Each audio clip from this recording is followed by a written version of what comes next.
Assalamualaikum warahmatullahi wabarakatuh. Salam damai sejahtera untuk kita semua. Namo Buddhaya. Para orang tua siswa SMA Cinta Kasih Seci tahun ajaran 2020-2021 yang sangat saya hormati. Pada kesempatan ini saya, Purwanto, sebagai Kepala Sekolah SMA Cinta Kasih Seci, ingin menyampaikan beberapa hal yang sangat penting terkait dengan proses pembelajaran yang kami laksanakan secara jarak jauh atau PJJ, atau saat ini sudah dikenal dengan nama BDR, belajar dari rumah. Pada kesempatan ini Bapak Ibu, saya ingin menyampaikan strategi dasar bagi orang tua agar anak sukses belajar. Strategi dasar apa dan bagaimana yang harus dilakukan oleh orang tua di rumah ketika anak belajar di rumah. Oleh karena itu maka mari kita memperhatikan beberapa slide ke depan ini supaya antara sekolah dengan orang tua terjadi kerjasama yang sinergis. Karena tanpa orang tua sekolah pasti tidak akan mampu mendampingi secara optimal. Demikian juga tanpa sekolah, orang tua tidak bisa untuk mendampingi putra-putrinya berkembang secara maksimal pula. Sebelum saya melanjutkan presentasi saya, izinkan saya menyampaikan terima kasih kepada para orang tua dari siswa kelas 10 tahun ajaran 2020-2021 yang sudah mempercayakan putra-putrinya untuk dididik di SMA kita ini. Ini adalah tahun yang sangat bersejarah bagi kita semua karena kita melakukan pembelajaran jarak jauh ini. Dan karena itu kepada orang tua kelas 10, mungkin ini sesuatu yang baru dan karena itu kami mohon untuk kerjasamanya yang lebih optimal. Dan kepada orang tua dari kelas 11 dan 12, tentu ini bukan hal yang baru, tetapi demikian pada slide-slide ini nanti, saya akan menyampaikan hasil evaluasi yang sudah kami lakukan bersama dengan para guru. Pada bagian ini, kita bisa melihat bahwa Bapak Gubernur DKI Jakarta Anies Baswedan mengatakan bahwa tahun ajaran baru 13 Juli 2020 bukan berarti belajar di sekolah, tetap pembelajaran jarak jauh. Jadi perlu kami tegaskan di sini, sekolah belum akan dibuka meskipun tahun ajaran mulai tanggal 13 Juli. Poin pertama, bahwa pembelajaran tahun ajaran baru 2020-2021 dimulai tanggal 13. Dan ini dilaksanakan secara jarak jauh. Artinya belajar di rumah adalah hari efektif belajar. Bapak, Ibu, dan saudara-saudari yang terkasih, sukses anak atau sukses siswa belajar di rumah sangat ditentukan oleh dua support system yang sangat mendukung, yaitu orang tua dan guru. Bagaimana guru melakukan pembelajaran dan mempersiapkan, kami sudah mengevaluasi dan mempersiapkan. Nah, pada saat ini saya akan menyampaikan kenapa orang tua mendampingi anak belajar dari rumah itu sangat amat penting. Bapak Ibu, saya mengadakan survei kepada 100 siswa. Survei ini saya adakan untuk mengevaluasi pembelajaran jarak jauh yang sudah kita lakukan selama lebih kurang 4 bulan dari bulan Maret. Pertanyaannya adalah sejauh mana anak membutuhkan pendampingan orang tua belajar di rumah. Dari 100 siswa responden itu Bapak Ibu, 70% mengatakan tidak membutuhkan pendampingan. Ini jangan kaget, jangan shock ya. 70% tidak membutuhkan pendampingan itu artinya alasan mereka mengatakan saya sudah besar, orang tua saya punya tugas sendiri. Artinya sebenarnya 70 siswa ini sudah memiliki disiplin dan tanggung jawab. Nah, ini kita bersyukur sekali. Dan ini berbanding lurus dengan hasil evaluasi, hasil belajar yang kami laksanakan pada akhir bulan Mei dan awal Juni. Nah, 20% Bapak Ibu membutuhkan bantuan. Dari 25% itu tersebar 8 mengatakan bantuannya dalam bentuk tidak berisik. Artinya ketika anak belajar di rumah, mereka mengharapkan orang tua itu tidak berisik. Nah, 5% mengatakan ya tolong siapin makanan yang enak. Dan 4% mengatakan tolong siapin pulsa. Dan 8% atau 8 siswa itu ada yang lain-lain. Ada yang mengatakan jangan saya suruh belanja, jangan saya suruh menyapu, mengepel rumah ketika PJJ atau pembelajaran sedang terjadi. Bapak Ibu, dari slide ini artinya kita bersyukur 75 siswa dari 100 siswa itu sudah mempunyai tanggung jawab dan 25 membutuhkan, 25%. Nah, kiat-kiat mendampingi anak belajar dari rumah. Bapak Ibu, yang pertama ingin saya sampaikan adalah tolong tingkatkan kualitas komunikasi antara orang tua dengan sekolah. Tingkatkan kualitas komunikasi. Komunikasi formal.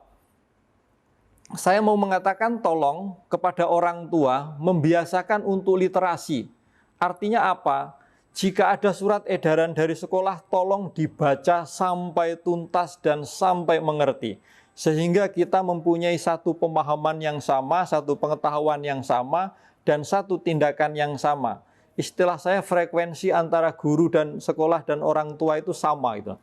Nah, selain komunikasi formal, juga ada komunikasi non-formal. Yang saya maksud komunikasi non-formal itu bisa melalui WhatsApp group, WhatsApp pribadi, telepon.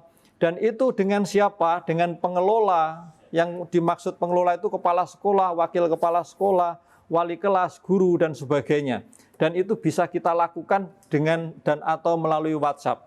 Sekali lagi, ini sangat amat penting. Mari kita tingkatkan kualitas komunikasi orang tua dan sekolah, dan juga pola komunikasinya supaya lebih baik. Yang kedua, setiap kali kami memasuki tahun pelajaran, kami membuat protokol pembelajaran. Dan karena ini pembelajaran dilaksanakan secara online, jarak jauh atau BDR, maka ada protokol pembelajaran jarak jauh atau BDR. Bagi Bapak Ibu yang anaknya kelas 11 dan kelas 12, pada bulan Maret ini sudah saya edarkan dan ini saya perbaiki. Yang pertama, protokol pembelajaran ini perlu saya sampaikan kepada orang tua agar orang tua mensupport. Yang pertama, jam 6.45 wali kelas mengingatkan semua orang tua siswa dan siswa melalui WhatsApp group untuk siap mengikuti PJJ. 2, jam 6.45 guru akan memberikan kode kelas kepada siswa melalui WhatsApp group. Nomor 3, guru akan menentukan media belajar yang sesuai dengan kondisi siswa belajar di rumah, sehingga belajar bisa dilaksanakan secara efektif. Media yang kami pilih itu adalah bisa dengan WhatsApp group, bisa Google Classroom, bisa dengan Syology, dan aplikasi-aplikasi lain. Para siswa anak-anak kita sudah sangat amat familiar, Bapak Ibu. Yang keempat, guru akan mengunggah atau mengupload bahan ajar berupa modul, tutorial, video, latihan soal pada platform yang akan digunakan untuk pembelajaran. Yang kelima, jam 7.00 guru sudah mulai melakukan pembelajaran. Bagaimana guru melakukan proses pembelajaran? Saya sudah diskusi, sudah sampaikan kepada guru akan ada kontrak belajar. Dan ini bagian dari yang dilakukan guru. Nomor 6, guru akan mendata kehadiran siswa. 7, jika siswa tidak ada di kelas, bisa terlambat, bisa absen atau tidak hadir, guru akan menginfokan kepada wali kelas dan wali kelas akan menghubungi orang tua. Maka dari itu, jika wali kelas atau guru menghubungi orang tua, tolong segera direspon. 8, guru akan memeriksa dan melakukan evaluasi atas proses pembelajaran daring atau belajar dari rumah sebagai umpan balik yang kita sebut sebagai refleksi dan evaluasi. 9, guru akan membuat laporan harian kepada kepala sekolah. Isinya apa yang diajarkan, platform apa yang digunakan, siswa siapa saja yang tidak mengikuti, lalu tindakan apa yang sudah dilakukan. 10, guru akan membuat catatan siswa yang tidak hadir dan ini disampaikan kepada wali kelas. 11, wali kelas akan menyampaikan ketidakhadiran kepada orang tua. 12, siswa yang lalai, yang saya maksud lalai ini terlambat masuk kelas, absen itu tidak hadir, tidak mengerjakan tugas, akan ditindaklanjuti oleh kita sebut tim klinik karakter. Tim klinik karakter itu terdiri dari guru bimbingan konseling, guru budi pekerti, dan guru budaya humanis. Kepada siswa yang tidak hadir akan diberi konsekuensi oleh guru yang bersangkutan. 14, keaktifan siswa dalam proses pembelajaran, termasuk ketidakhadiran, akan diperhitungkan oleh guru dalam penilaian proses dan akan menjadi pertimbangan untuk kenaikan atau kelulusan. 15, orang tua memastikan siswa melaksanakan kegiatan belajar di rumah dan mohon untuk membatasi izin anaknya keluar dari rumah. Jika ada kendala atau hal terkait COVID-19, silahkan orang tua melakukan koordinasi menginformasikan kepada pihak sekolah. Dan mohon 17, orang tua membantu siswa menerapkan pola hidup sehat di rumah. 18, ingat, pembelajaran jarak jauh atau BDR adalah hari efektif belajar, bukan hari libur. Ini protokol pembelajaran jarak jauh. Nanti akan saya share kepada semua orang tua melalui WhatsApp grup wali kelas masing-masing. Nah, berikutnya Bapak Ibu, yang pertama, strategi yang pertama yang orang tua harus tahu, orang tua harus mengetahui jadwal pelajaran anak. Nah, orang tua harus mengetahui jadwal pelajaran anak. Hari ini kami sudah mengupload, sudah men-share semua jadwal pelajaran. Maka kepada orang tua silahkan tanya kepada anak. Tanya kepada anak. Dan kalau orang tua tanya kepada anak, sesungguhnya ini sebagai media untuk berkomunikasi positif kepada anak. Dan ini juga sebagai sebuah cara bagaimana anak itu semakin sadar akan tugas dan tanggung jawabnya. Misalkan begini ya Bapak Ibu ya. Kalau saya punya anak, saya tanya, anak saya namanya Excel ya. Excel,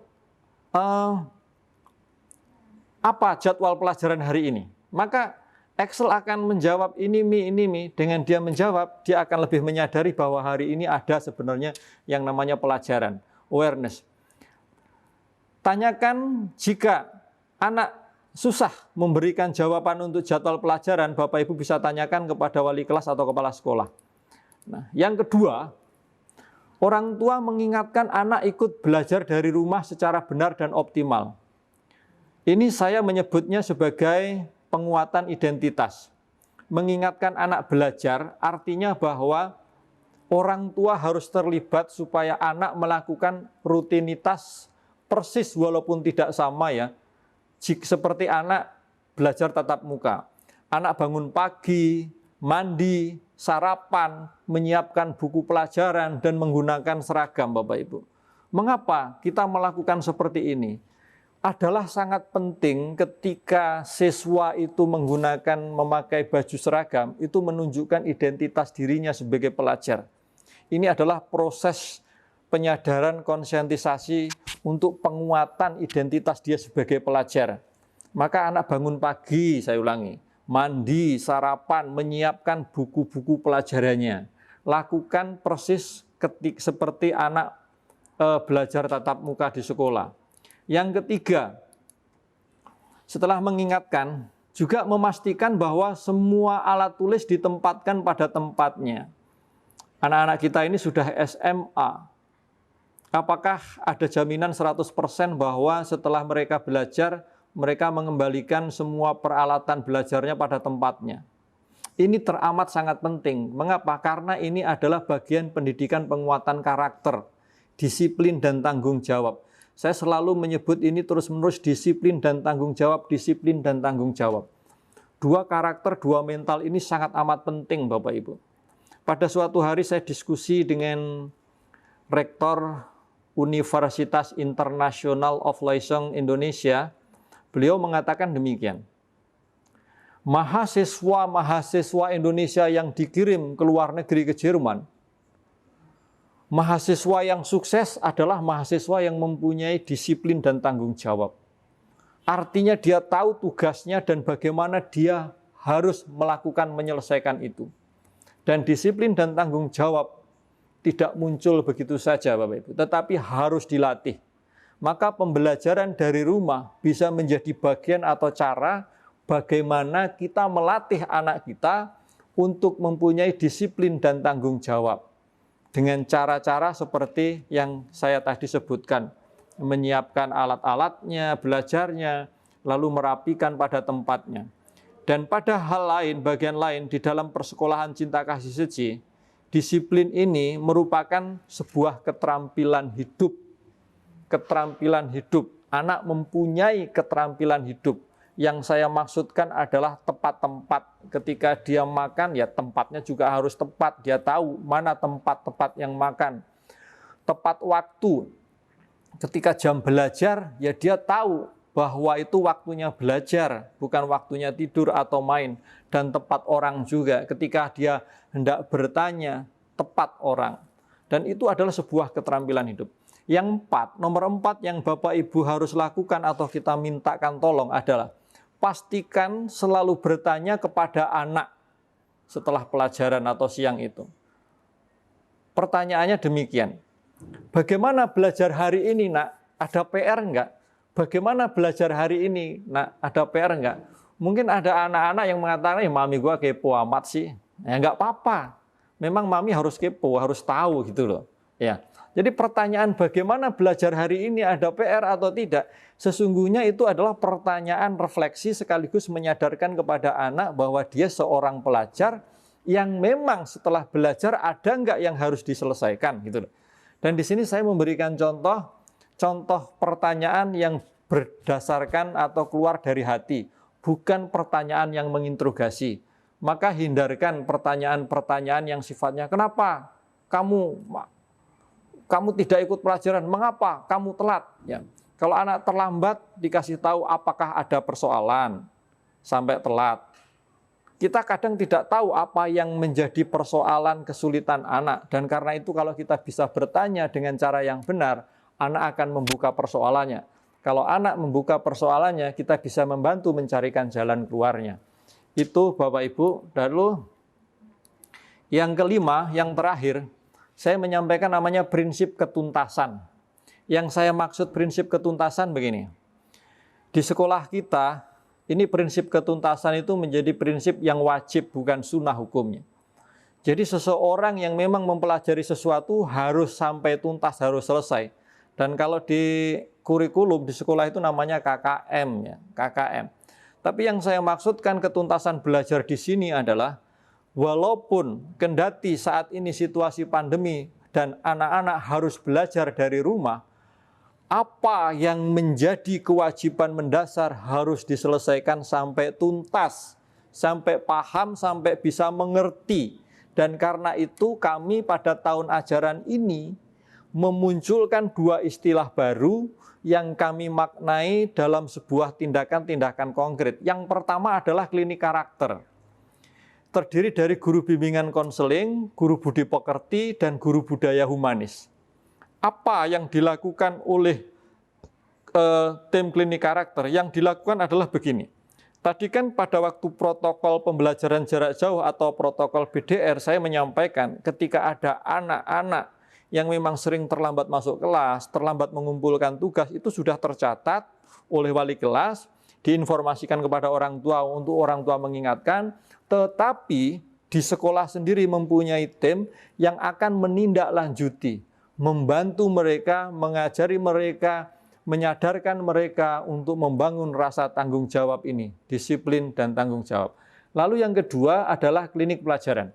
Yang saya maksudkan, kita maksudkan klinik pelajaran adalah guru bidang studi. Kita menyadari bahwa pembelajaran yang dilaksanakan jarak jauh ini tidaklah semudah pembelajaran tatap muka. Maka efektivitas atau tujuan pembelajaran yang disampaikan, yang ingin dicapai oleh guru dan murid dalam banyak hal, walaupun juga sangat mungkin dalam banyak hal mengalami kendala. Nah, ketika para siswa mengalami kesulitan memahami sebuah topik materi, sekali lagi, ketika siswa mengalami kesulitan memahami sebuah topik atau materi pembelajaran, siswa tersebut bisa menghubungi guru yang bersangkutan untuk membuat janji dan untuk belajar memperdalam atau untuk supaya guru mengajarinya. Jadi ini konsultasi pelajaran. Maka yang perlu dilakukan oleh anak adalah menghubungi guru yang bersangkutan, membuat janji dan datang ke sekolah berdasarkan janji tersebut. Tentu dengan memperhatikan protokol kesehatan. Jadi kalau satu anak datang kepada guru matematika, itu sangat mungkin dan sangat dibenarkan. Artinya secara privat siswa tersebut akan mendapatkan pelayanan. Itu Bapak Ibu, saudara-saudara, para orang tua, wali siswa, SMA Cinta Kasih Seci tahun ajaran 2020-2021, saya percaya situasi saat ini yang kita hadapi bukanlah situasi yang mudah. Tetapi saya juga yakin dalam situasi yang tidak mudah ini ada sesuatu nilai yang bisa kita dalami, yang bisa kita hidupi supaya kita bisa menjadi lebih baik dalam cara komunikasi dan cara pendampingan kepada anak-anak kita. Tidak mudah, tetapi bisa dilakukan. Karena siapapun kita harus terus-menerus berusaha untuk mencari cara-cara strategis, cara-cara kreatif, agar pembelajaran ini lebih efektif, sehingga anak-anak kita bisa berkembang dari sisi mental maupun akademik. Setelah anak-anak kita lulus dari SMA ini, mereka akan melanjutkan studi dan di sana pun mereka akan mendapatkan model pembelajaran yang juga sama. Tetapi ketika anak-anak kita sudah familiar, sudah mahir dengan model pembelajaran ini, karakter disiplinnya kuat, tanggung jawabnya hebat, saya bisa yakinkan insya Allah di universitas perjalanannya akan lancar. Itu saja Bapak Ibu dan saudara-saudari terkasih, para orang tua wali siswa, saya sangat berharap kita semua membuka hati dan terus berkomunikasi. Ada kesulitan, mari hubungi kami, kita mencari jalan keluar bersama-sama. Tidak ada kesulitan yang tidak ada jalan keluarnya. Saya akan menutup presentasi saya ini dengan nasihat bijak dari Master Cheng Yen. Di dunia ini tiada hal yang tidak mampu kita lakukan. Ditakutkan adalah kita tidak mau melakukan. Itu saja, saya sebagai kepala sekolah sekali lagi menyampaikan terima kasih atas kepercayaan Bapak Ibu kepada kami. Sekaligus kami mengajak Bapak Ibu untuk bergandengan tangan bersama kita, mendampingi putra-putri kita untuk berkembang menjadi pribadi yang lebih baik. Itu saja dan mohon maaf jika ada kekurangannya dan semoga kita selalu sehat, selalu diberkati oleh Tuhan. Kan-en.